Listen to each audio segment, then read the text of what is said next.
Forced into marriage with Handicapped Groom. She was stunned when the millionaire stood at the altar. Before we dive into this incredible story, make sure to hit that subscribe button and ring the notification bell. And tell me in the comments what city you're watching from. Your support means everything to this channel. Now, let's discover how one woman's worst nightmare became the beginning of something she never imagined possible. 23-year-old Emma Rodriguez stared at the wedding dress hanging in her childhood bedroom, a room she thought she'd left behind forever when she moved to Chicago for college. But here she was, back in her family's cramped house in Cleveland, facing the most impossible decision of her life. "Emma, you need to understand." Her father's voice echoed from downstairs, thick with desperation. "This is our only way out." She pressed her palms against the window, watching the snow fall on their modest neighborhood. 3 months ago, everything had been different. She had her marketing job, her small apartment, her dreams of independence. Then her father's construction business collapsed. The medical bills from her mother's cancer treatment piled up, and the Rodriguez family found themselves drowning in debt. $200,000, she whispered to herself. That's what the Harrison family was offering.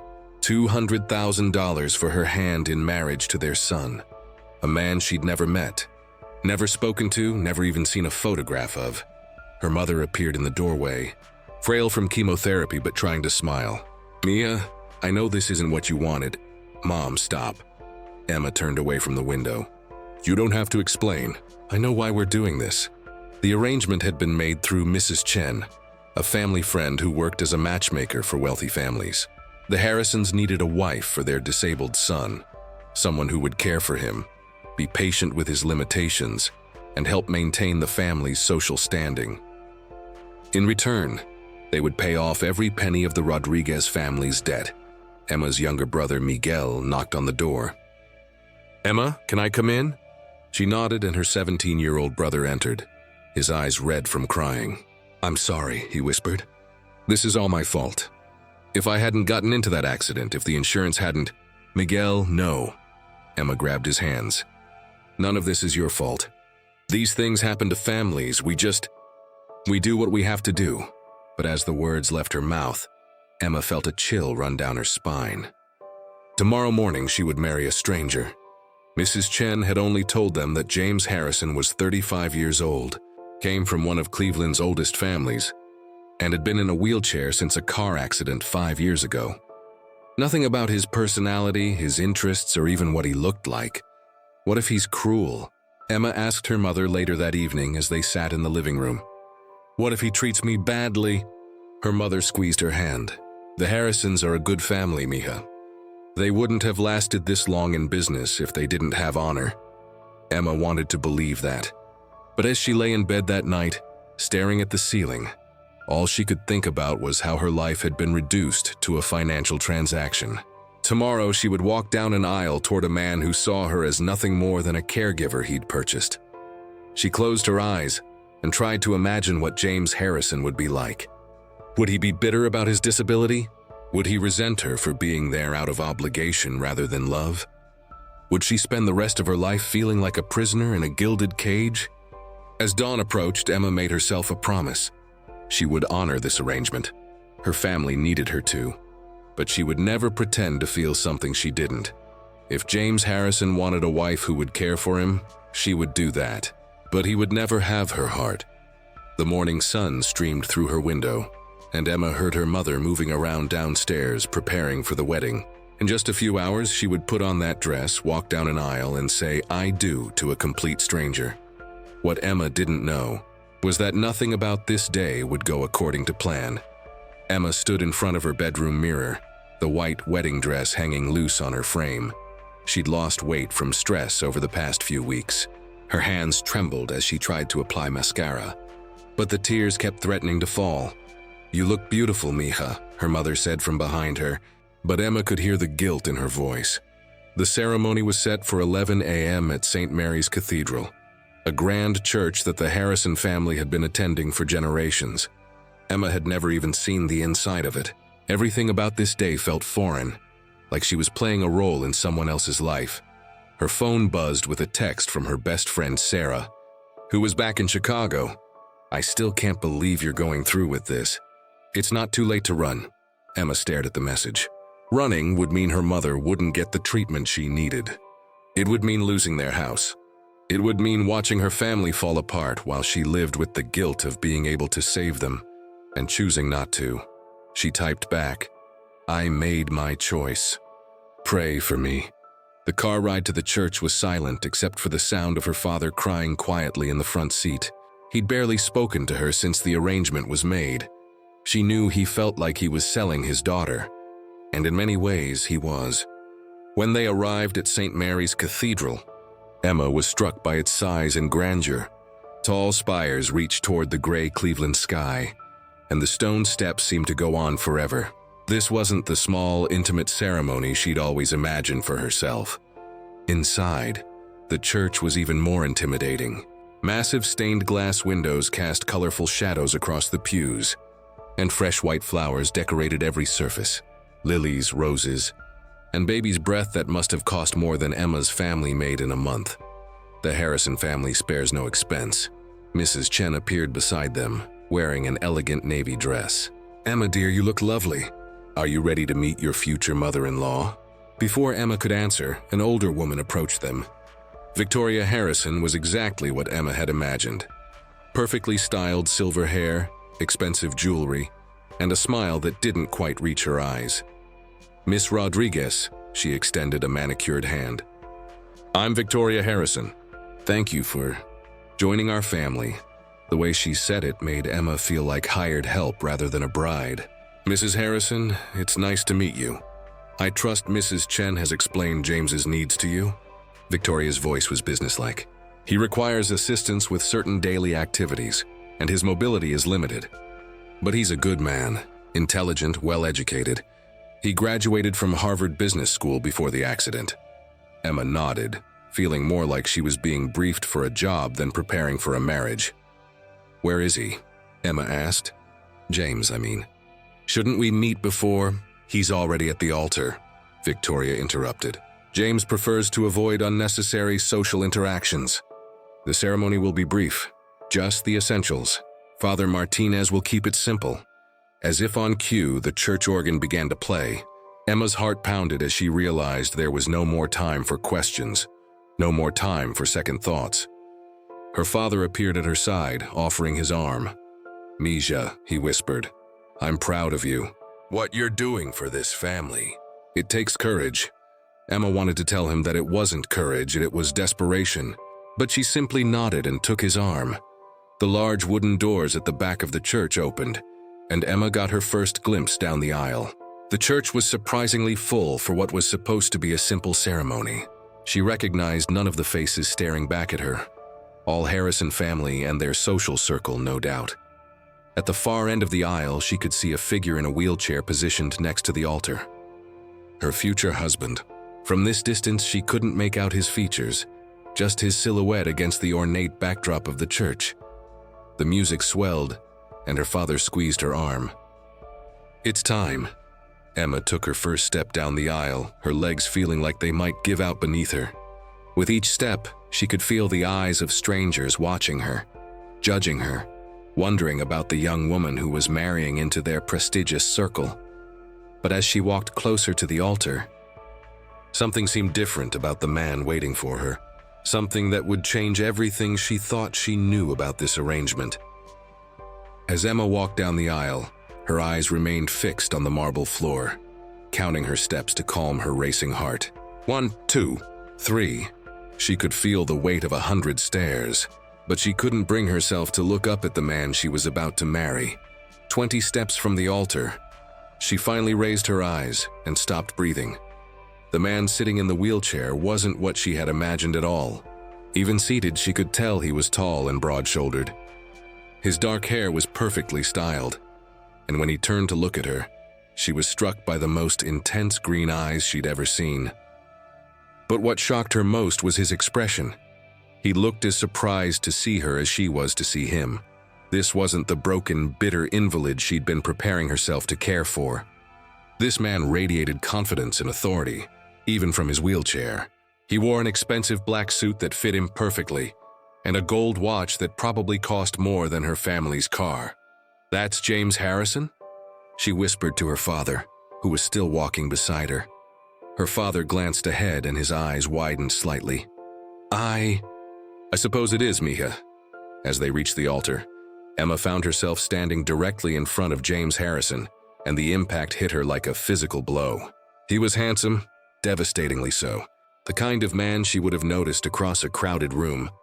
Wheelchair or no wheelchair, but what disturbed her most was the way he was looking at her, not with the resigned acceptance she'd expected, but with genuine curiosity and something that looked almost like appreciation.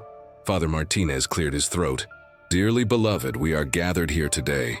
Emma barely heard the priest's words.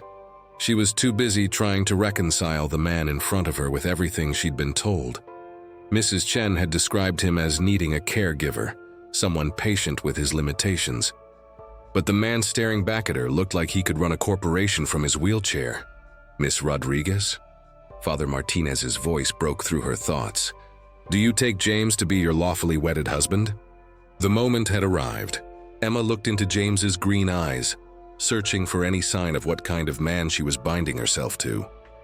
What she saw there wasn't pity or desperation. It was intelligence, strength, and something else she couldn't quite identify. "I do," she whispered. "Mr. Harrison, do you take Emma to be your lawfully wedded wife?" James never broke eye contact with her as he spoke. His voice deep and clear. "I do." The simple words sent an unexpected shiver through Emma. This wasn't how she'd imagined this moment would feel. Father Martinez pronounced them husband and wife, and James reached out to take her hand. His touch was warm and firm, and when he slipped the wedding ring onto her finger, Emma noticed his hands were strong and steady, not the hands of someone who needed constant care. "You may kiss the bride," Father Martinez announced. Emma's heart pounded as James reached up to gently cup her face.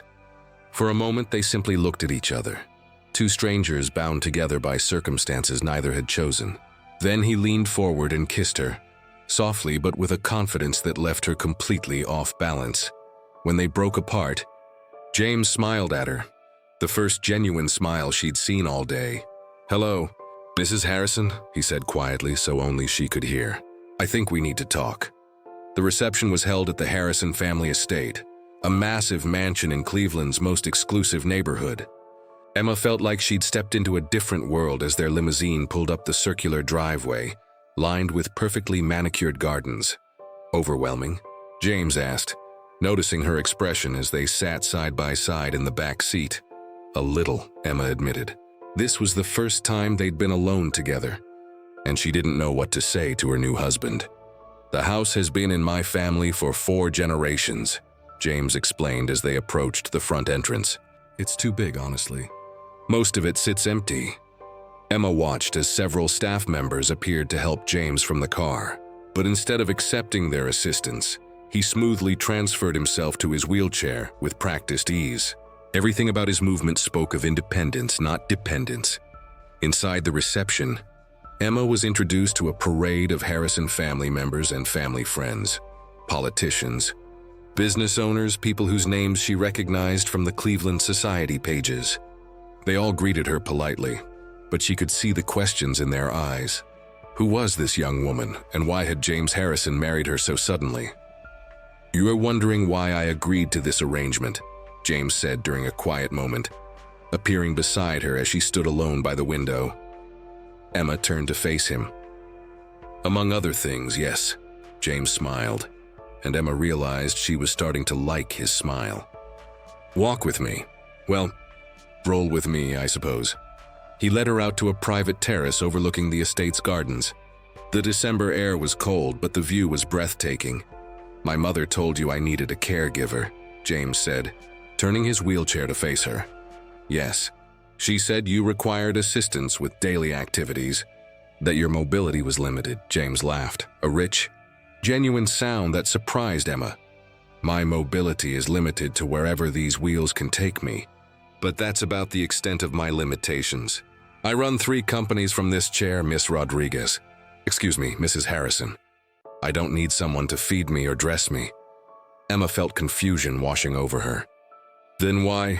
Because my family thinks I need a wife to be complete, and they were tired of waiting for me to find one myself. James's expression grew more serious.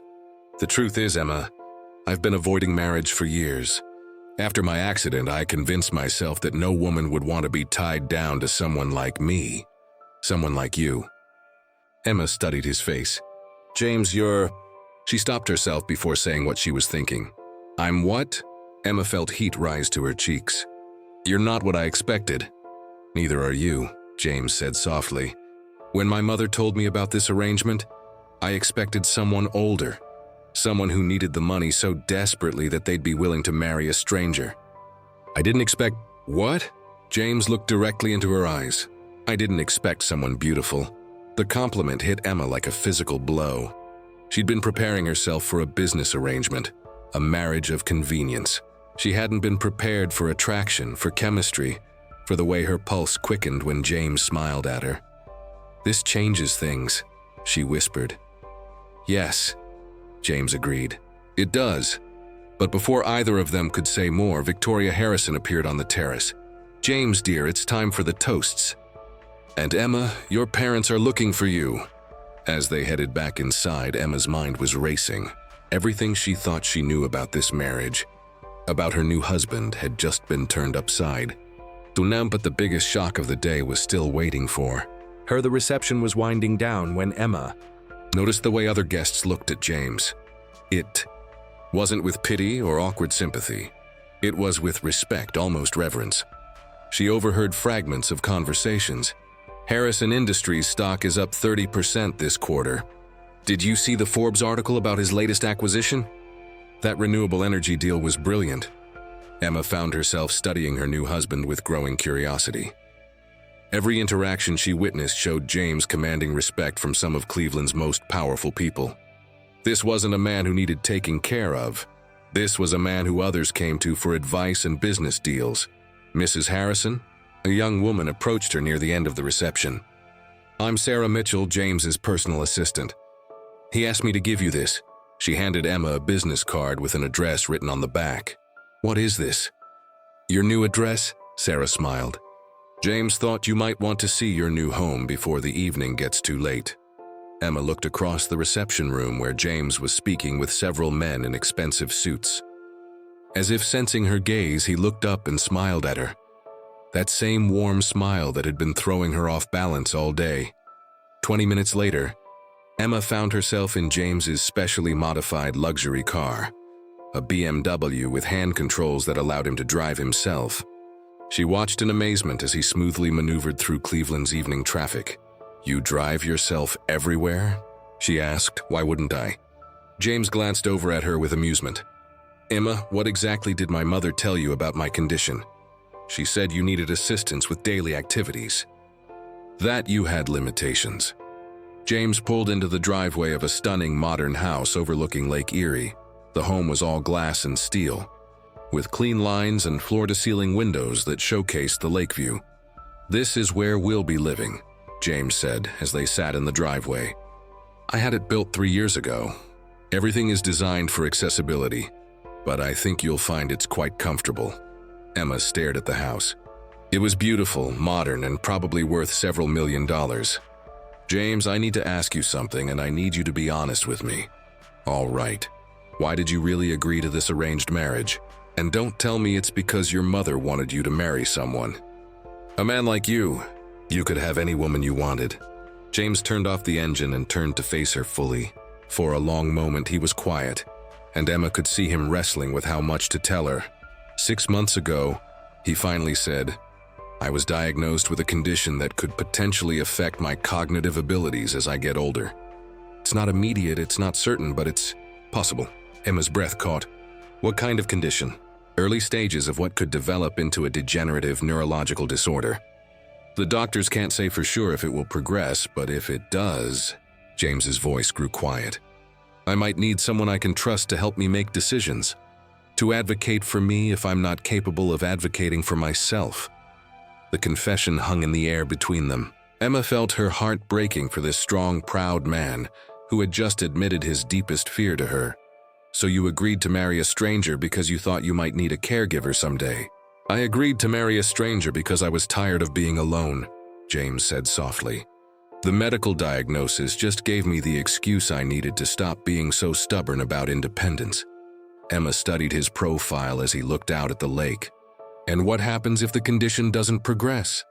What if you never need that kind of care? James turned back to her, and in his eyes she saw vulnerability for the first time all day. Then I guess we'll have to figure out what kind of marriage this is going to be. They sat in silence for a moment, both absorbing the weight of what they'd committed to. Emma, James said finally, I need you to know something. The money my family paid yours, it's not payment for you. It's an investment in your future and our future. You're not an employee or a caregiver I've hired. You're my wife, and if you're willing, I'd like to see if we can build something real together. Emma felt tears threatening to fall. All day, she'd been braced for the worst. A cold, transactional arrangement with a bitter, dependent man. Instead, she'd found herself married to someone who was vulnerable and honest, successful and kind. I don't know how to do this, she whispered. I don't know how to be married to someone I just met. Even if that someone is what? Is nothing like what I expected. Emma looked at the beautiful house, then back at James. Can I ask you one more thing? Anything. Are you disappointed? I mean, you were expecting someone older, someone who needed the money desperately. Instead, you got someone young and inexperienced who has no idea what she's doing. James reached over and took her hand. Emma, I've spent the last 5 years convinced that no one could want me as I am. Today, I married a beautiful, brave woman who sacrificed her own dreams to save her family. Disappointed is the last thing I am. The sincerity in his voice made Emma's chest tighten. She was beginning to realize that this arrangement might be more complicated than either of them had anticipated. Should we go inside? James asked. I'd like to show you your new home. As Emma followed James up the wheelchair-accessible ramp to their front door, she couldn't shake the feeling that she was walking into something much bigger than she'd prepared for. What she didn't know was that Harrison had one more secret, one that would change everything she thought she understood about their marriage. The interior of James's house took Emma's breath away. The open concept design flowed seamlessly from room to room, with hardwood floors, modern furniture, and artwork that looked like it belonged in a museum. But what struck her most was how lived in it felt. This wasn't a showpiece, it was a home. The master bedroom is on the main floor, James explained as he guided her through the house. I had a guest suite prepared for you upstairs if you prefer privacy, but... He paused, looking slightly embarrassed. I suppose we should discuss sleeping arrangements. Emma felt heat rise to her cheeks. In all her anxiety about the marriage, she hadn't really considered the practical details of living with a husband she'd just met. I think separate rooms would be best, she said quickly. At least until we figure out what this is, James finished. I understand completely. He showed her the guest suite, a beautiful bedroom with its own bathroom and a view of the lake. It was larger than the apartment she'd shared with 2 roommates in Chicago. Emma, James said as they stood in the guest room. I need to tell you something else. Something I should have mentioned earlier, but I wasn't sure how. Emma's heart sank. After everything that had already been revealed today, what else could there be? The medical condition I mentioned. It's not the only reason I agreed to this arrangement. What do you mean? James moved his wheelchair to the window, looking out at the darkening sky over Lake Erie. 3 weeks ago, I received some news about my business. News that changes everything. Emma waited, her stomach churning with anxiety. Harrison Industries is about to announce a merger with Morrison Global, James continued. It's a deal I've been working on for 2 years, the largest acquisition in our company's history. That sounds like good news. It is. But the merger comes with a condition that I only learned about recently. James turned to face her. The Morrison family are very traditional. They don't do business with unmarried men over 35. They believe it shows a lack of stability and commitment. Emma felt like the ground was shifting beneath her feet. So you married me to close a business deal? No, James said firmly. That's not why I married you. But I'd be lying if I said the timing wasn't convenient. Convenient? Emma's voice rose. James, do you realize what you're saying? You're telling me that our marriage is part of some business strategy? Emma, please let me explain. No, I think I understand perfectly. Emma started moving toward the door. You needed a wife for business reasons, and your family found you one. Someone desperate enough to agree to marry a stranger. That's not how it is. James followed her as she headed toward the stairs. Emma, wait. But Emma was already climbing the stairs, her wedding dress making it difficult to move quickly. She reached the guest suite and started to close the door behind her. Emma, please, James called from the bottom of the stairs. Don't shut me out. Not now. I need some time to think. Emma called back, her voice breaking. She closed the door and leaned against it, sliding down to sit on the floor in her wedding dress. The beautiful white silk pooled around her as tears finally came. Tears she'd been holding back all day. Everything made sense now. The rushed timeline, the generous payment to her family, the way Victoria Harrison had treated her like an employee rather than a daughter-in-law.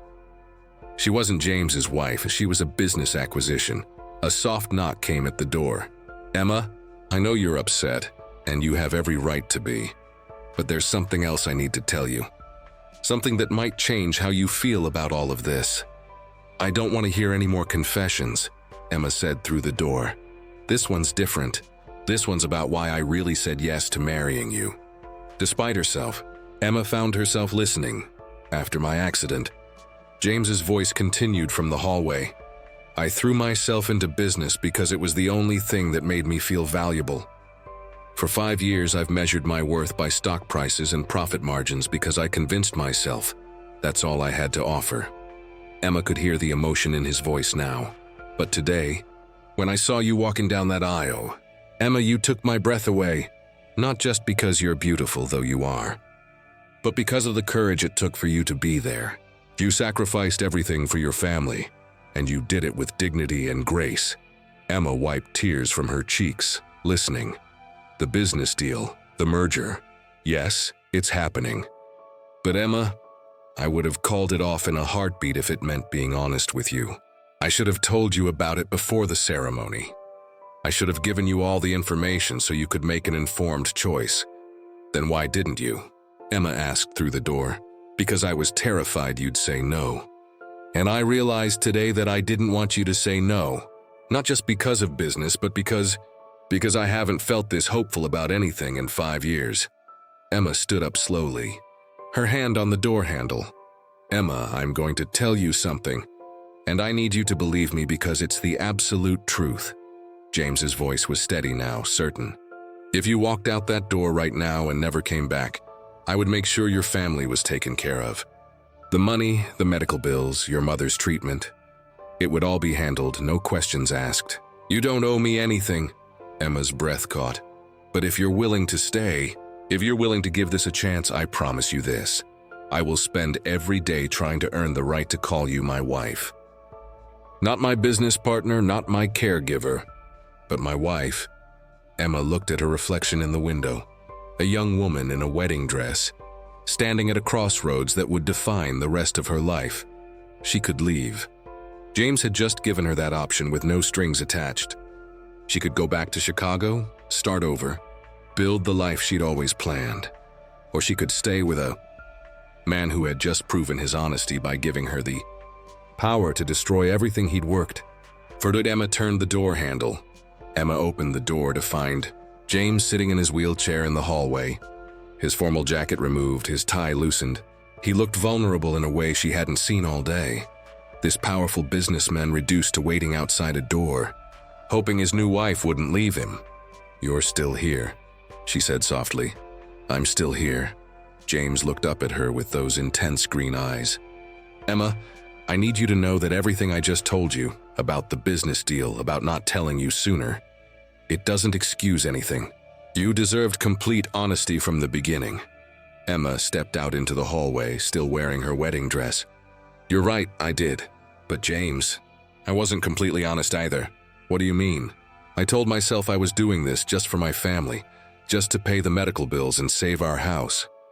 But when I saw you at the altar today, Emma felt heat rise to her cheeks. I was relieved that you weren't what I'd been dreading. And that relief scared me more than anything else about this situation. James studied her face. Why did it scare you? Because it meant this might become real. And real meant I could get hurt. They stood in the hallway for a moment. Two people who had committed to spending their lives together without knowing anything about each other. Emma, James said finally, what if we started over? What do you mean? What if we forgot about the arrangement, the business deal, the family pressure, all of it? What if we just tried to get to know each other as two people who are attracted to each other and see where it leads? Emma looked at this man who had turned her world upside down in a single day. Are you asking me out on a date, Mr. Harrison? James smiled, that warm smile that had been affecting her all day. I'm asking you to give me a chance to court my own wife. That might be the most unusual proposition I've ever received. Is that a yes? Emma thought about her options. She could leave, start over, always wonder what might have been. Or she could stay with a man who had just proven he valued her happiness over his business success. On one condition, she said, name it. Complete honesty from now on. No more surprises, no more revelations. If we're going to try to build something real, it has to be built on truth. Complete honesty, James agreed. Starting now? Starting now. Emma smiled for the first time all day. So husband, what exactly does courting your wife look like? Well, James maneuvered his wheelchair closer to her. It starts with me admitting that I've been wanting to kiss you again since the altar. Just wanting? Emma surprised herself with her boldness. Desperately wanting, James corrected, his voice growing husky. Emma looked into his eyes and saw the same desire she was feeling. This man, her husband, wasn't looking at her with pity or obligation. He was looking at her like she was something precious he was afraid to break. Then maybe, Emma said softly, you should stop wanting and start doing. James reached up to cup her face just as he had at the altar. But this time there was no priest watching, no crowd of strangers. This time it was just the two of them in the hallway of their home. When he kissed her, Emma felt something she hadn't expected to feel for months, maybe years. Hope. Hope that this impossible situation might become something beautiful. Hope that the man she'd married out of desperation might become someone she could love. When they broke apart, James rested his forehead against hers. Emma Harrison, he whispered. Yes, I think we're going to be okay. Emma smiled, feeling lighter than she had in months. I think you might be right. Are you hungry? James asked. I could make us some dinner. Fair warning, though. My cooking is limited to things that can be prepared from a sitting position. Emma laughed. The first genuine laugh she'd had in weeks. I'd love that. But first, I need to get out of this dress. Need any help? James asked with a grin that made Emma's pulse quicken. Not yet, she said, surprising herself again with her flirtation. But ask me again in a few weeks. As Emma headed back toward the guest suite to change clothes, she heard James call after her. Emma? Yes? For what it's worth, today turned out nothing like I expected either. Better or worse? She asked. James smiled at her. So much better I don't even have words for it. Later that evening, as they sat together on the couch overlooking Lake Erie, sharing takeout Chinese food and talking about their childhoods, their dreams, their fears, Emma realized something remarkable had happened.